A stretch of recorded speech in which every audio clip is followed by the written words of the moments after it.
Once again welcome back after a break. और इस वक्त जो मेरे साथ मेहमान मौजूद हैं उनके बारे में मैं आपको बताती चलूँ। एक बेहतरीन राइटर हैं, अफसाना निगार, और साथ साथ सोशल वर्क भी करती हैं, नसर निगारी भी की है। और जिस तरह से वो आगे सोशल वर्क में काम कर रही हैं, उसमें उनका एक इदारा है जिसके साथ वो मुंसलिक है, उसके बारे में भी बताती चलूँ। अंजुमन फैज़ुल इस्लाम, और इसके बारे में भी हम उनसे बात करेंगे किस तरह का उनका काम है। और ये जो राइटिंग का सिलसिला शुरू हुआ, आगाज़ हुआ उनकी ज़िंदगी में, वो कैसे हुआ, तो ये सारी चीज़ें जानने के लिए आइए वेलकम करते हैं। हमारे साथ यहाँ पे मौजूद हैं नईम फ़ातिमा अलवी साहिबा। अस्सलाम वालेकुम जी। वालेकुम अस्सलाम। कैसी हैं आप? बखैर, बिल्कुल ठीक ठाक अल्हम्दुलिल्लाह। बहुत शुक्रिया कि आज आप तशरीफ़ लेकर आई, और ये एक हमारे लिए भी ऑनर है।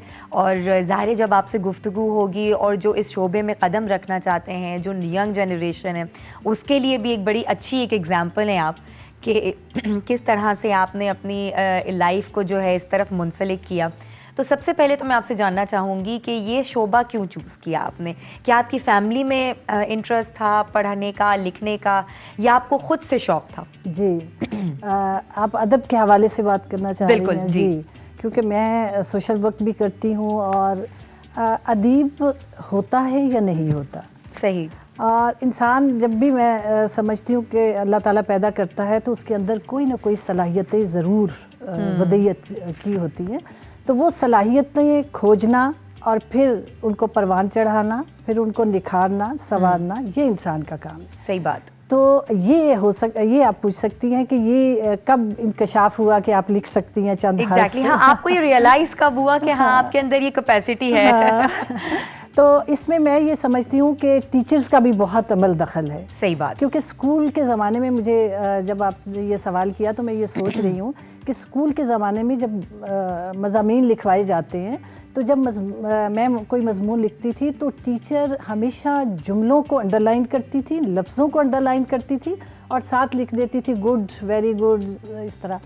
तो वो जब मैं देखती थी तो मुझे बहुत अच्छा लगता था उस ज़माने में। मैं आज तक उसकी खुशी और सरूर महसूस कर सकती हूँ कि वो कितना अच्छा कितना प्राउड फील करते हैं स्टूडेंट्स जब टीचर की तरफ से कोई अप्रिसिएशन मिलती है। बिल्कुल सही बात। तो टीचर्स की तरफ से अप्रिसिएशन ज़रूर मिलनी चाहिए, तभी से एहसास हो गया था कि मैं शायद कुछ लिख सकती है। ठीक है, तो आपको पढ़ने का भी वैसे ही शौक़ था? जाहिर सी बात है जब आप लिख रही हैं तो उसके लिए आपकी वोकैबुलरी अच्छी होनी चाहिए, जो लफ्ज़ों का जो इस्तेमाल है वो आपको तभी आएगा जब आप बाकी बुक्स एक्सप्लोर करेंगी, शौकीन होंगी, लोगों में बैठेंगी। तो किस तरह से चीज़ें मैनेज हुई?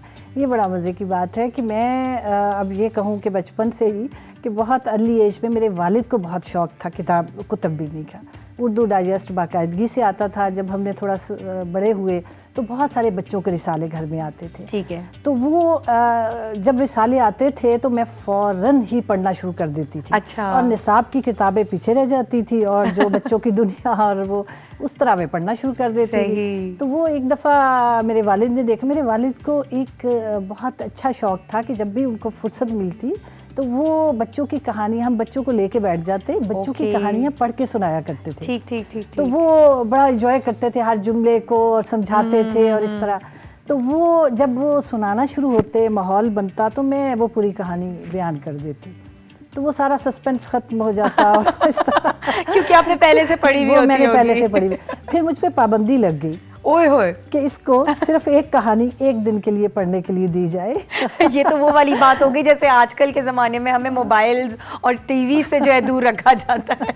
तो सिर्फ ये है कि बच्चों का ही नहीं, उर्दू डाइजेस्ट मेरी समझ में आता था, नहीं आता था, लेकिन वो भी मैं उस ज़माने में पढ़ती थी। तो ये मेरा ख्याल 5th क्लास की बात है कि जब एक दीनी रिसाला आता था खुदामुद्दीन। अच्छा। तो उसका एक कॉलम होता था बच्चों के लिए ना, वक्फ। तो उसमें मैंने चोरी चोरी एक कहानी लिखी, मतलब किसी को नहीं बताया। अच्छा। कि पता नहीं छपे ना छपे, फिर तो बड़ी बेइज्जती हो जाएगी। तो वो मैंने एड्रेस उस पर लिया और वो मैंने पोस्ट कर दी। अच्छा। और वो उस पर छप गई। अरे वाह। तो वो बड़ा लुत्फ़ की बात थी और बड़ा मज़ा आता था। तो इस तरह फिर आहिस्ता आहिस्ता फिर खतूत का सिलसिला बहुत अरसा रहा कि मैं अपने दोस्तों को बहुत ख़त लिखती थी। तो इवन कि जहाँ मेरे वालिद इरिगेशन में थे और दूर दराज बंगलों में हम रहते थे, तो जो नज़दीक देहात होता था वहाँ जो पोस्ट ऑफिस है वो सब मेरे नाम से वाकिफ़ हो जाते थे। अच्छा। क्योंकि इतने खतूत आते थे, और वो खतूत वो भी अब मैं देखती हूँ कि अप्रिसिएशन ही उसके पीछे है कि खतूत का जब जवाब आता था और ख़तूत जहाँ पहुँचते थे तो वो अक्सर कहते थे कि हमारे घर वाले जो हैं वो हमसे भी ज़्यादा कीन होते हैं ख़त पढ़ने के। तो उससे फिर मेरा ख्याल है कि आहिस्ता आहिस्ता फिर जब अप्रिसिएशन मिलती है तो आप उस तरफ चलते चले जाते हैं ना महसूस तरीके से। बिल्कुल, ये हर काम के साथ है। अगर आपको किसी भी काम पे इनकरेजमेंट मिली जाए और आपको लगे सामने वाला देखकर इसको खुश हो रहा है, तो मेरे ख्याल से जज्बा और बढ़ जाता है उसकी तरफ जाने का। तो वो कुछ ना कुछ आपके अंदर सलाहियत होती है, फिर आप उसको निखारना संवारना शुरू कर देते हैं ना। सही बात है। तो ये बस सिलसिला चलता रहता तो बेसिक आपके असातिज़ा का इसमें हाथ था पीछे, जिन्होंने आपको इस तरफ रागिब किया। जी बिल्कुल बिल्कुल सही। अच्छा, किस तरह के मोस्टली आपने टॉपिक्स का इस्तेमाल किया अपनी अफसाना निगारी में, नसर निगारी में? असल में मेरे कह लें कि अफसाना निगारी में ज़िंदा किरदार होते हैं, गिद्दो पेश से लेती हूँ, और मुझे ज़्यादातर रवैये जो हैं वो बहुत मुतासिर करते हैं। अच्छा। इंसानी रवैये। मैं अक्सर ये सोचती हूँ कि इंसान जब ज़िंदगी के मुख्तलिफ मराहिल तय करता है, मदारिज तय करता है, तो वो उसमें आप ये देखें कि कितनी कैफियतें पैदा होती हैं। जब उनके पास पावर होती है तो वो उसका रवैया और होता है। एग्जैक्टली। जब वो अपने से कमतर लोगों में बैठा होता है तो वो और तरह बिहेव करता है, और जब अपने से बदतर लोगों में होता है तो वो अक्सर उसका रवैया बदल जाता है। तो मुझे ये इंसान के जो रवैये हैं वो बहुत मुतासिर करते हैं, और बहुत ज़्यादा मैं उस पर हैरान होती हूँ। ज़िंदगी भर उस पर देखती रही, सोचती रही, और आज तक मेरे लिए वो तहय्युर का बाइस है। ओह माय गॉड, मतलब आज तक आप किसी नतीजे में नहीं पहुँचे कि ये क्यों बदलता है इंसान, ये इतना क्यों बदल जाता है? कि देखिए नाक नक्शा तो वही होता है ना। आप उसी इंसान को कभी कह देते हैं चोर है, कभी कहते हैं डाकू है, कभी कहते हैं पारसा है। इंसान तो वही है। अब आप शक्लें देखें कि वो जो जालिम, डाकू और हथकड़ियाँ लगी हुई होती हैं, नाक नक्शा तो वही होता है। बिल्कुल बिल्कुल वही इंसान होता है। लेकिन उसके अंदर क्या है, तो कौन से रवैये मुश्किल है समझना, जो उनकी शख्सियत को बदल के रख देते हैं, और वो जो उसके आमाल हैं उसमें उसका बिहेवियर नज़र आता है। और मेरे ख्याल से जो मुआशरे के हालात होते हैं उससे भी मुतासिर होता है, बहुत ज़्यादा। उसकी वजह से भी बहुत सारे चेंजेस इंसान में आ सकते हैं।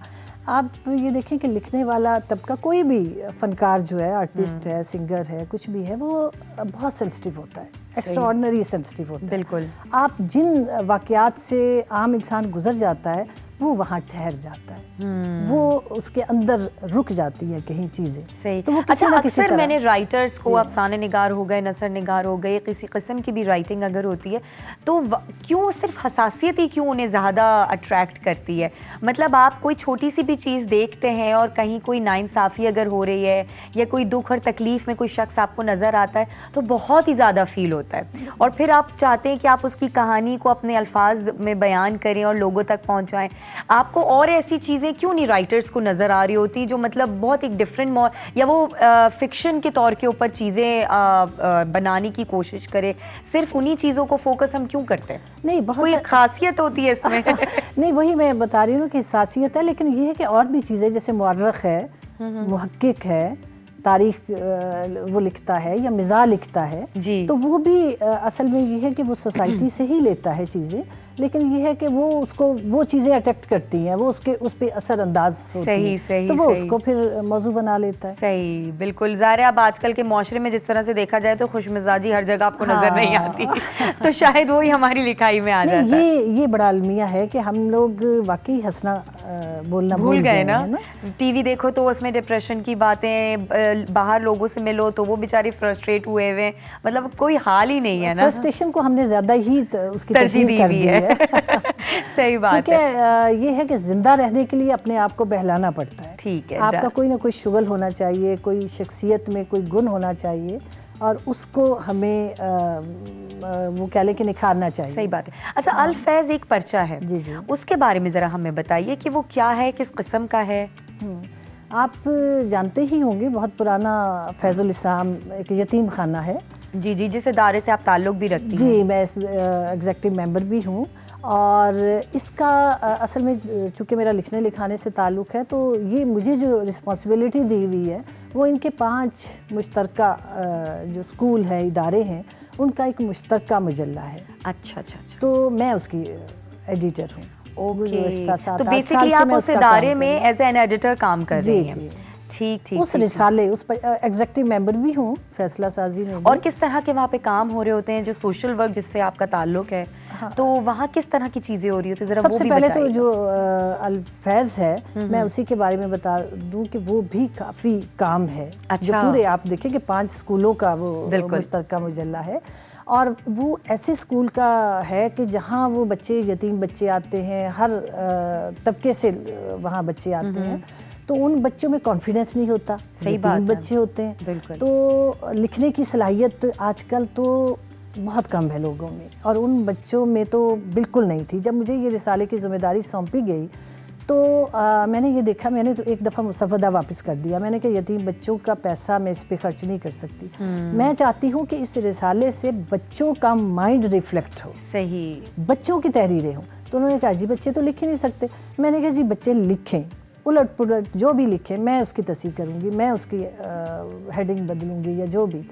तो उसके लिए मुझे काफ़ी कोशिश करनी पड़ी। मैं स्कूलों में गई, मैं क्लासेस में गई, मैं असेंबली में गई, और वहाँ जाके मैंने बच्चों को मोटिवेट किया। बच्चों को समझ ही नहीं आती थी, टीचर्स को समझ नहीं आती थी कि हम क्या लिखें। बिल्कुल ही, अब देख लेना कि क्या लिखे कि आप लोग बैठते हैं, गुफ्तगू करते हैं, आप लोगों को कोई टीचर अच्छी लगती है, कोई स्कूल में कोई वाक़या अच्छा लगता है, आप अपनी वालदा के बारे में क्या फीलिंग है आपके, आप हॉस्टल में रहती हैं, आप उनको लिखें। उनको मौज़ूआत में देती थी कि उन पे लिखें आप। हाँ। तो वो जैसे भी लिखते थे, मैं उनको बैठ के तहरीरें ठीक करती थी, उनकी हेडिंग वगैरह दुरुस्त करके फिर उस रिसाले को ठीक है। क्योंकि वाकई अक्सर कई दफ़ा हम इस तरह के अल्फाज बोल जाते हैं कि जब लिखने पे आती है तब उनकी जो स्पेलिंग्स होती हैं और जो प्रोनाउंसिएशंस होते हैं वो बड़े हमें मुश्किल में डाल देते हैं।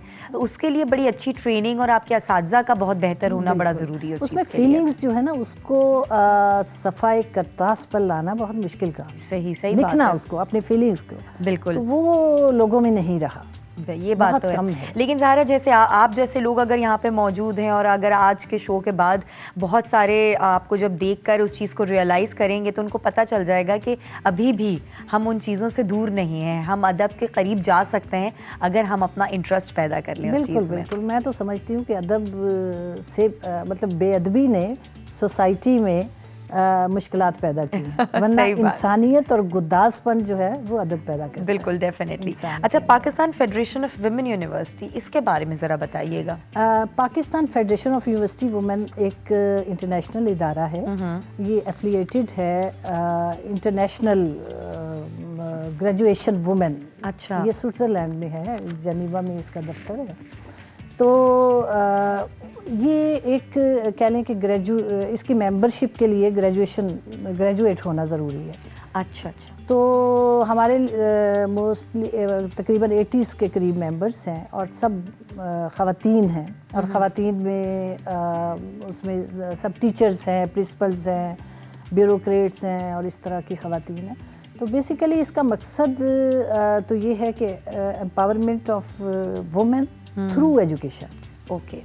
तो उस पे हम ये होता है कि अवेयरनेस पैदा करते हैं। हमारी अब तो खैर कोरोना की वजह से सारी एक्टिविटीज़ ख़त्म हो गई, काफ़ी हद तक, लेकिन ये है कि मंथली हमारी एग्जीक्यूटिव कमेटी है, वो मीटिंग होती थी, उसमें हम डिसाइड करते थे। अच्छा। और उसमें ये है कि अवेयरनेस, और हमने मेडिकल कैंप भी लगाए हैं, हम तफरीही प्रोग्राम भी हमने किए हैं, इसके अलावा बेशुमार लेक्चर किए हैं अवेयरनेस के लिए।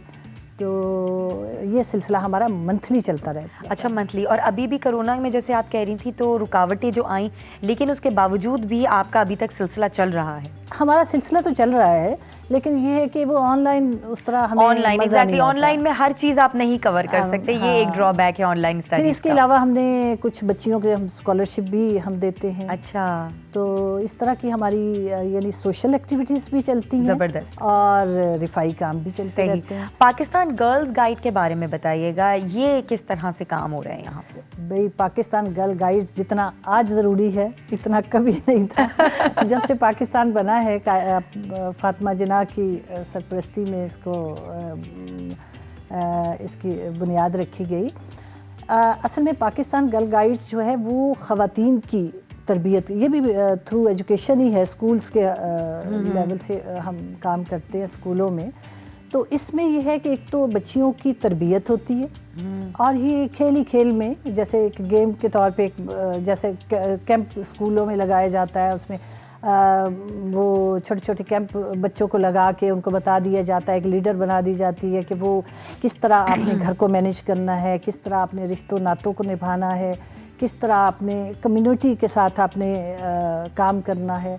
तो पाकिस्तान गर्ल गाइड्स बेसिकली जो है वो ख़वातीन की तरबियत के लिए। अच्छा, आप भी इससे मुंसलिक रही हैं? जी, मैं बहुत मुंसलिक रही हूँ और आज भी हैं। आज हमारी जो कमिश्नर हैं मारिया साबरी बहुत काम करने वाली खातून है, तो वो मेरा ख्याल है कि इसको नए सिरे से मुनज़्ज़म करके तो वो इसको फैलाएंगी और करेंगी। मैंने इसमें सोशल वर्क यहीं से शुरू किया था। अच्छा पाकिस्तान, क्योंकि उस ज़माने में IDPs के लिए काम हो रहा था, तो IDPs के लिए हमने पेशावर के मुज़ाफ़ात में जाके काम किया, सख्त गर्मी में और धूप, हमें कोई परवाह नहीं होती थी। यकीन करें कि सोशल वर्क जो है वो एक ऐसा काम है, कम्युनिटी वर्क ऐसा काम है कि आपको उसमें जो लज्जत मिलती है वो किसी और चीज़ और ये आपके अंदर खुद एक पैशन होता है, तभी आप शायद इस तरफ जा सकते हैं, ये वरना नहीं कर सकते। जी हाँ, होता भी है, लेकिन ये है कि तरबियत से भी तो हो सकता है ना।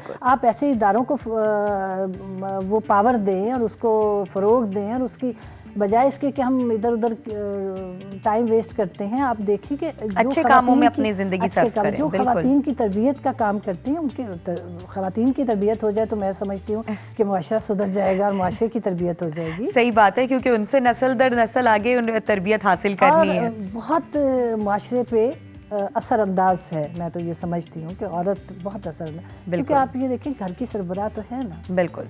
और आजकल बहुत सारे मसाइल जो हैं वो ख़वातीन हल कर सकती हैं, जो उनकी तरबियत और काफ़ी ऐसे मसले ख़वातीन ही पैदा करती हैं। नहीं, आप बिल्कुल सही कह रही हैं कि बहुत सारी चीज़ है जो हम अपने, जैसे मैं अपने ज़माने की बात करती हूँ कि हम लोग जब हमारे घरों में ये तरबियत होती थी कि हमें जिस तरह आजकल तो डिज़ाइनर्स के कपड़े हैं, और मैं ये देखती हूँ मुल्क से बाहर जाके देखें इतनी बड़ी बड़ी आउटलेट्स है, मुझे तो बड़ा दुख होता है कि इतना पैसा ख़वातीन जो है, तो वो जैसे पार्लर है बेतहाशा, मैं ये उनके खिलाफ नहीं, लेकिन बेनतहा, मतलब डॉक्टर से फिर हम पूछते हैं कि फ़ीस ज़रा कम कर दें, पार्लर जाके कोई औरत नहीं कहती कि थोड़ी कंसेशन वो तौहीन है। कंसेशन मैंने नहीं देखा कभी किसी औरत को। वो कहती जी इतने पैसे दे दें, वो पर्स खोलती हैं और दे देती। सही बात। और दुख होता है कि ये चीज़ें हमें जाननी चाहिए, हमारे अंदर होनी चाहिए और हमें सीखनी चाहिए, और हमें घरों में सिखाया जाता था, और घरों में ही उससे फिर आप ये देखें कि बचत कितनी होती है। एक सुघड़ औरत मर्द के लिए भी तोहफा है, बेशक, और एक जो फोहड़ औरत है वो मर्द के लिए मसाइल पैदा करती है, वो घर के लिए मसाइल पैदा करती है। सही बात है। वो आप ये देखें कि मर्द कमा के अगर लाता है, वो हक हलाल की कमाई लाता है घर में, तो औरत को चाहिए कि उसको सलीके से इस्तेमाल करे, बजट बनाए, सारी चीज़ें मैनेज करे और आगे बुरे वक्त के लिए बंदा जोड़े। जी बिल्कुल। मेरी मेड ने की शादी थी, तो उसने बहुत कहा कि मुझे पैसों की ज़रूरत है, पैसों की ज़रूरत है, तो मैंने उसको पैसे दिए। जब मैं उसकी शादी पे गई तो मैं हैरान रह गई कि उसने वो पार्लर में 10,000 दिए हुए थे। तो मुझे बहुत दुख हुआ। मैंने कहा कि एक जगह वो आपसे पैसे मांग रही है कि जरूरियात जो हैं शादी की वो पूरी की जा सके। आई थिंक वो उनको जरूरी लग रहा होगा कि पार्लर के बगैर शादी नहीं हो सकती। खैर अभी बहुत सारी ऐसी बढ़ता चला जाता है। ख्वाहिशात जो है वो हमारी कभी नहीं ख़त्म हो सकती और पै दर पे आगे बढ़ती ही रहती है।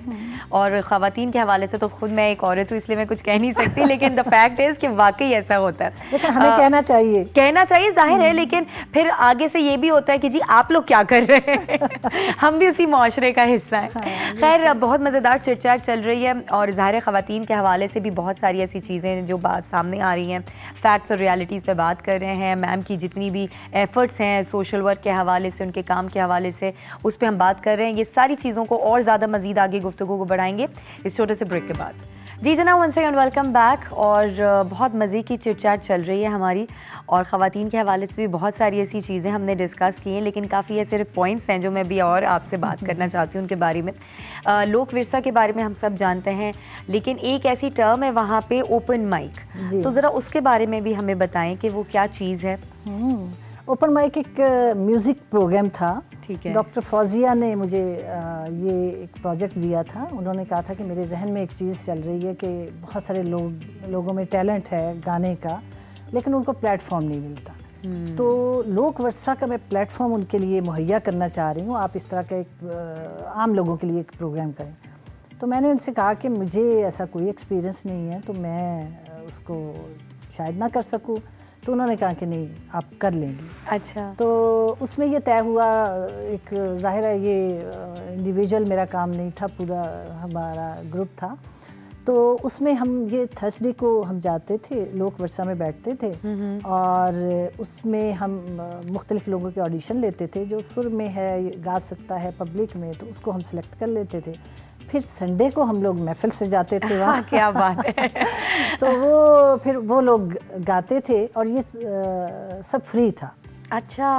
और वो इतनी महफिल जमती थी। शुरू में तो मैं अकेली थी, फिर एक टीम बन गई, मेरे साथ और लोग भी शामिल हो गए।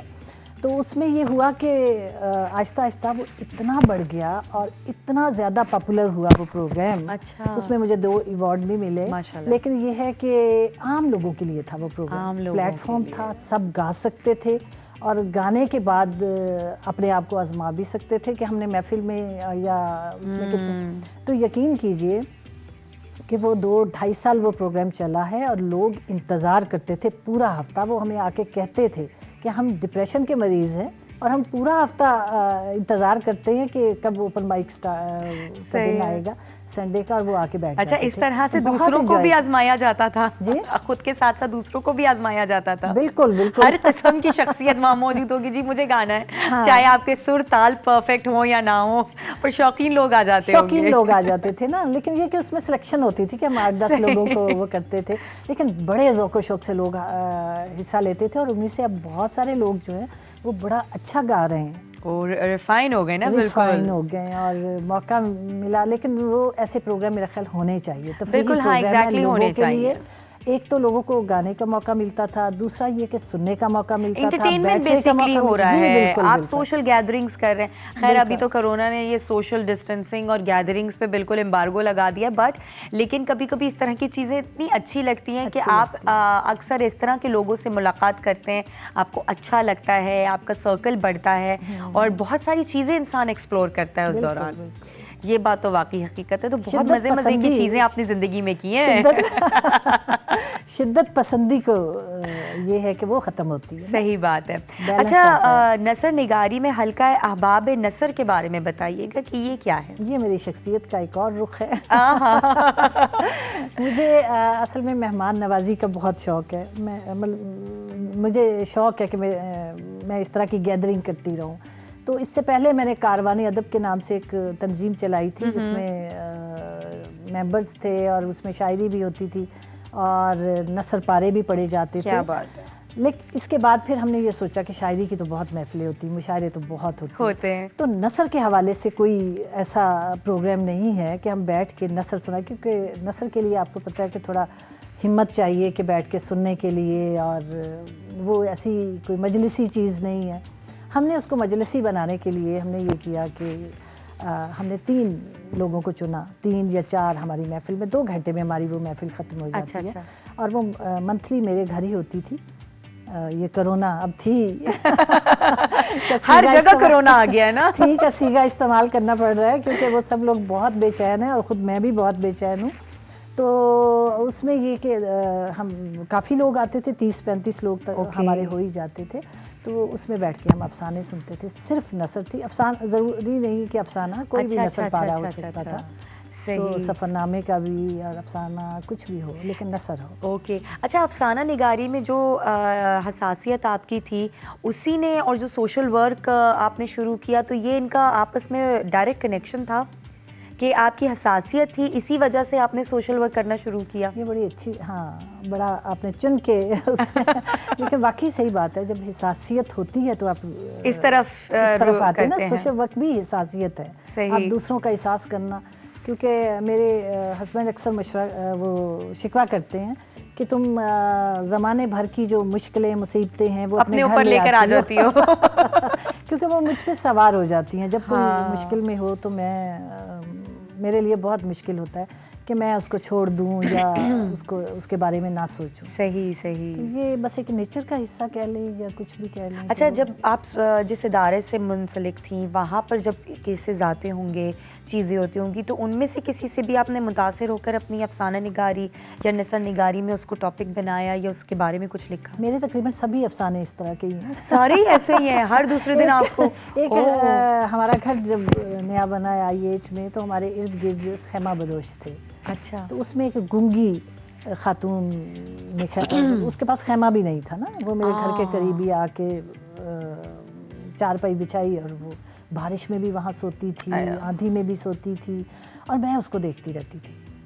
और फिर उसको मैंने अपना बनाया, गूंगी अफसाना लिखा उस पर मैंने। अच्छा अच्छा अच्छा। तो इसी तरह एक छोटी सी और भी इस तरह के छोटे छोटे वाक़यात हैं। माँ जी का स्वेटर बहुत लोग मुझसे सुनते हैं और बहुत वो भी एक छोटा सा वाक़या था, शायद किसी और के लिए वो इतना अहम ना हो, लेकिन मेरे लिए तो हम चाहेंगे कि हम भी कुछ आपसे सुन सकें। जी ज़रूर। हम भी लुत्फ़ अंदोज़ हो सकें आपकी उन अफसाना मैं सोच रही हूँ आपको कोई नई चीज़, नया अफसाना सुनाती हूँ। ज़रूर, क्यों नहीं, जो आपका दिल करे आप जो सुनाएंगी बेहतरीन होगा। क्योंकि ये माँ जी का स्वेटर और ये मैं बहुत दफ़ा सुना चुकी हैं। ठीक है जी, वो सुनाए जो अभी तक किसी ने ना सुना हो। हाँ, ये नहीं सुना, अभी रिसेंटली छपा है। तो ये भी एक वाक़या है। फिर मैं अभी जो मेरी 3 सफ़रनामे हैं जी जी, और एक मेरी अभी किताब आने वाली है, खिड़की के उस पार। खिड़की के उस पार, खिड़की का मंजर देख के। अच्छा, जब भी आप खिड़की को चलिए, अब यहाँ आपके दिमाग में कुछ चल तो नहीं रहा कि यहाँ से जाने के बाद भी आप इस हवाले से कुछ लिखेंगी? तो वो असल में कोरोना की जब अलामात शुरू हुई मार्च में, तो ज़ाहिर है हमारे पास घर में मुक़य्यद हो गया।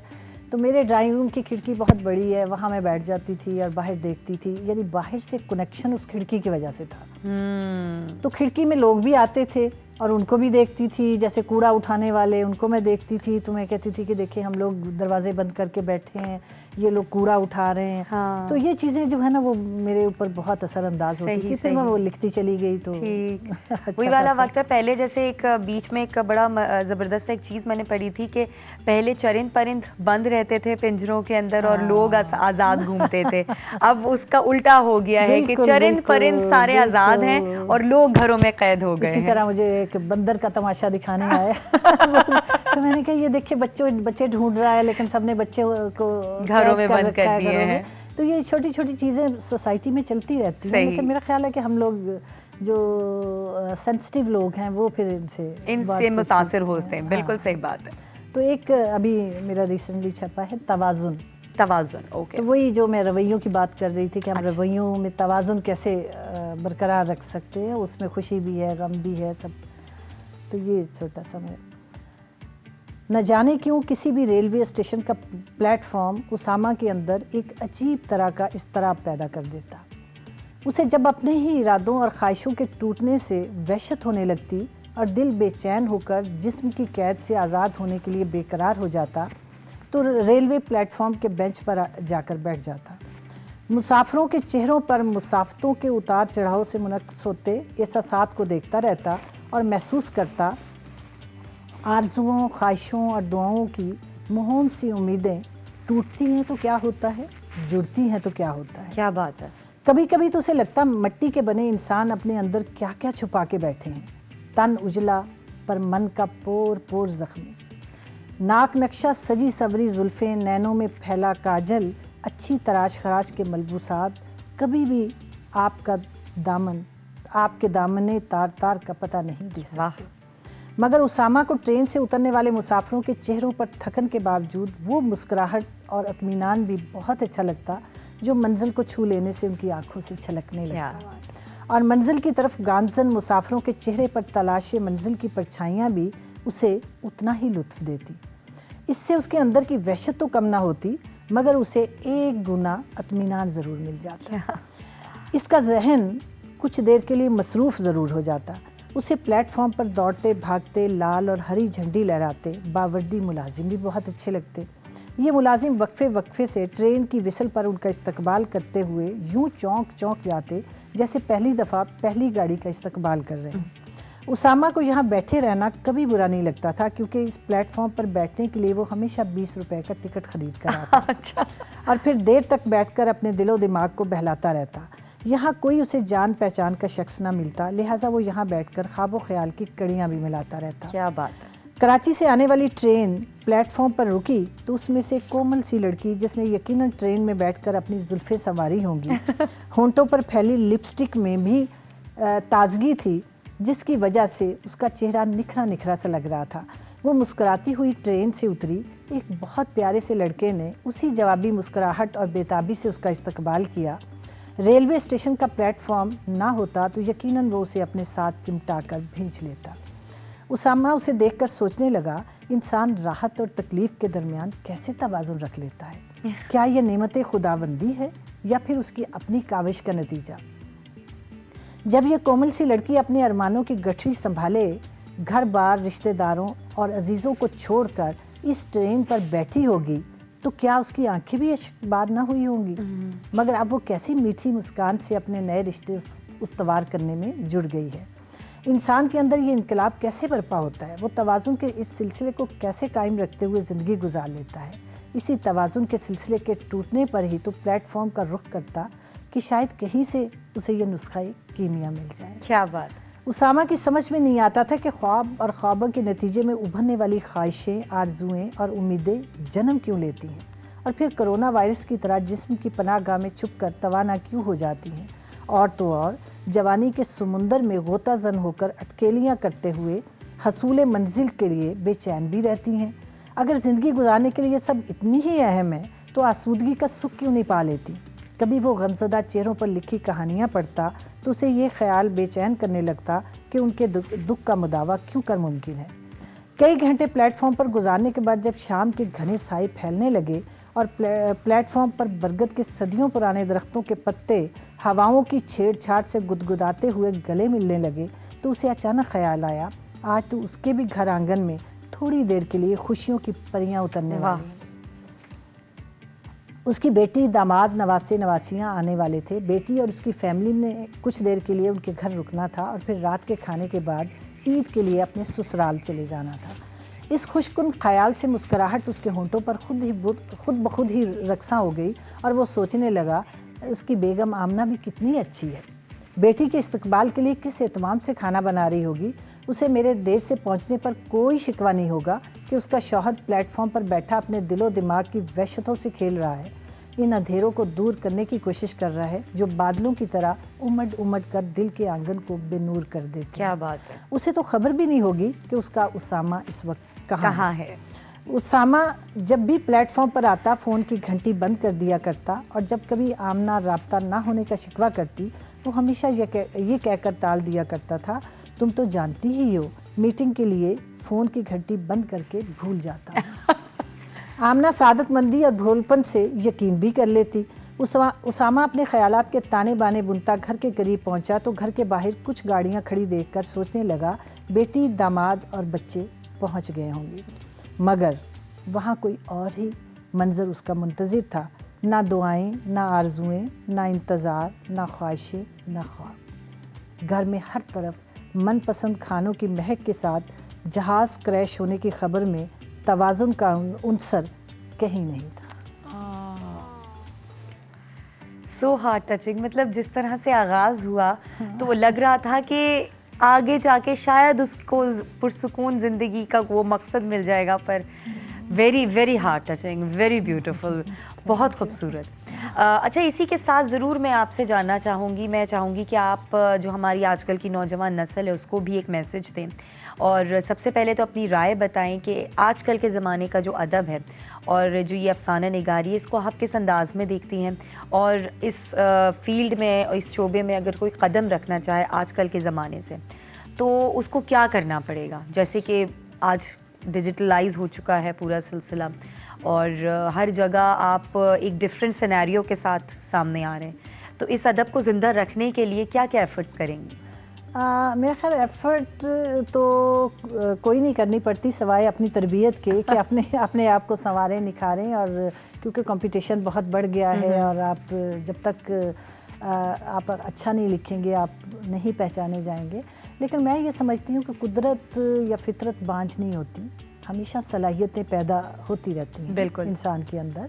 तो सलाहियतें तो हैं, लोग लिख भी रहे हैं, लिखा भी जा रहा है, पढ़ा भी जा रहा है। हमारा सोसाइटी में बहुत ही कह लें कि डिस्करेजिंग रवैया है कि नहीं जी किताब से दूर हो गए, किताब ख़त्म हो गई। तो मैं तो ये समझती हूँ कि जैसे हम देखें इंटरनेट पे हम भी पढ़ते हैं, वो भी एक कह लें कि जिद्दत है, नए ज़माने का तकाजा है, लेकिन किताब के साथ जो ताल्लुक़ आपका है वो एक अलग है, वो अलग भी है।